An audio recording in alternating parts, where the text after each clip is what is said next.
Hi friends, welcome to Maha's kitchen. இது வந்து ஒரு சட்னி ரெசிபி தான் பார்க்க போகிறோம். ரொம்பவே வித்தியாசமான சட்னிங்க. இது நீங்கள் அரைச்சிருப்பீங்களா, இது வரைக்கும் செஞ்சுருப்பீங்களான்னு தெரியல. இந்த சட்னி ரெசிபி வந்து ஆல்ரெடி நம்ம வீடியோவில் இருக்குது. அதே ரெசிபியை தான் நான் மறுபடியும் வேறு மாதிரி வாய்ஸ் ஓவர் கொடுத்து நான் உங்களுக்கு போடுறேன். அதில் வந்து கொஞ்சம் தெளிவில்லாத மாதிரி இருக்கும், அதனால தான் நான் திரும்ப இதை போடுறேன். ஃபஸ்ட்டு வானலியில் வந்து கொஞ்சமாக எண்ணெய் சேர்த்து நூக்கல் இருக்குல்ல, நூக்கல் அதை வந்து சின்ன சின்ன பீஸாக கட் பண்ணிக்கோங்க. கட் பண்ணி அதை எண்ணெயில் சேர்த்து வதக்கிக்கோங்க. எதுக்கு வதக்குறோம் அப்படின்னா, நம்ம அதை பச்சையாக அரைக்கும் போது அந்த வாசனை வந்து ஒரு சிலருக்கு பிடிக்காது, அந்த ஸ்மெல்லு. இப்போ நம்ம குழந்தைங்களுக்கே கொடுத்தாலும் இட்லிக்கு தாங்க இது ரொம்ப பெஸ்ட்டான சைடிஷ் வந்து இட்லி தோசைக்கு மட்டும்தான். இது வந்து நம்ம அது கொடுக்கும்போது குழந்தைங்களுக்கு இந்த வாடை வந்தால் பிடிக்காது. ஒரு சிலருக்கு முட்டைக்கோஸ் வாடை, இந்த நூக்கல்ஸ் ஸ்மெல்லாம் பிடிக்காது ஒரு சில பேருக்கு. அவங்களுக்கு வந்து அந்த ஸ்மெல்லே தெரியாத அளவுக்கு நம்ம அந்த சட்னி பண்ணி கொடுக்கலாம். அந்த டிப்ஸு தான் இது. எண்ணெயை சேர்த்து நீங்கள் நல்லா வதக்கிட்டீங்க அப்படின்னா அந்த ஸ்மெல்லு இருக்காது.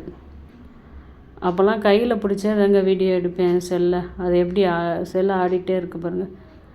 அப்புறம் எம்டி எண்ணெயே சேர்க்காத ஒரு வானலியில் கடலைப்பருப்பு சேர்த்துக்கோங்க.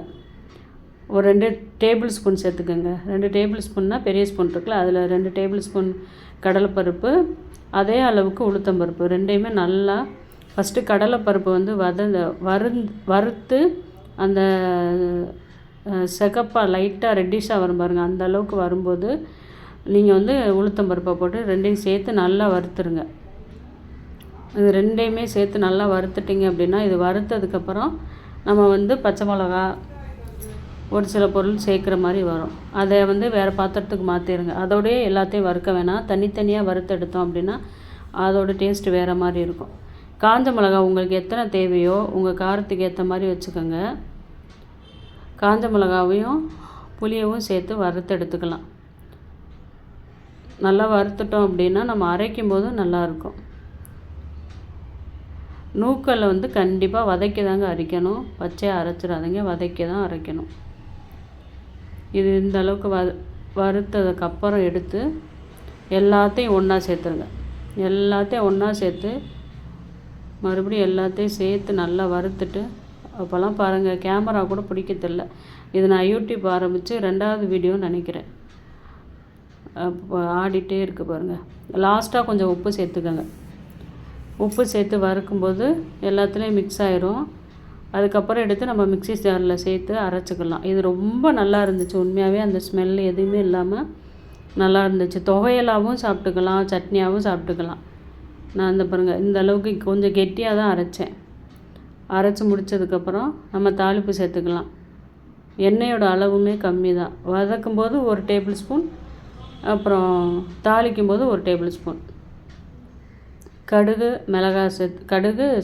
கருவேப்பிலை சேர்த்து அதில் நம்ம தாளித்து போட்டோம்னா முடிஞ்சிடுச்சு. இட்லிக்கு அருமையான காம்பினேஷன், சூப்பராக இருந்தது. தோசைக்கும் நல்லாயிருக்கும். இதோட பெர்ஃபெக்ட் அப்படின்னு பார்த்தீங்க காம்பினேஷன்னா இட்லி தாங்க. கொஞ்சம் பெருங்காயத்தூள் சேர்த்துக்கோங்க. காரமும் இந்த புளிப்பும் மட்டும் தூக்கலாக வச்சுட்டிங்க அப்படின்னா அவ்வளோ டேஸ்ட்டாக இருக்கும். சாதத்துக்கும் நம்ம தொட்டுக்கலாம். தயிர் சாதமோ இல்லை வெறும் சாதமோ போட்டு நம்ம அதோடு சேர்த்து பிசைஞ்சு சாப்பிட்டுக்கலாம். சூப்பராக அருமையாக இருக்கும். அவ்வளோதான். ரொம்ப சிம்பிளான சட்னிங்க இது. டக்குன்னு பண்ணிடலாம். நூக்கல் மட்டும் இருந்தால் போதும், நம்ம வந்து இதை பண்ணிடலாம். எப்படி இருக்குது பாருங்கள்.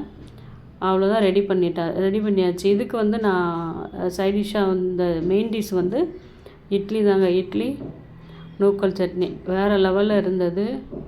இதே மாதிரி ஒரு தடவை ட்ரை பண்ணி பாருங்கள், கண்டிப்பாக நல்லாயிருக்கும். தேங்க்யூ ஃபார் வாட்சிங். நம்ம சேனலில் பிடிச்சிருந்தா லைக் பண்ணுங்கள், சப்ஸ்கிரைப் பண்ணுங்கள், தொடர்ந்து சப்போர்ட் பண்ணுங்கள். தேங்க்யூ ஃபார் வாட்சிங்.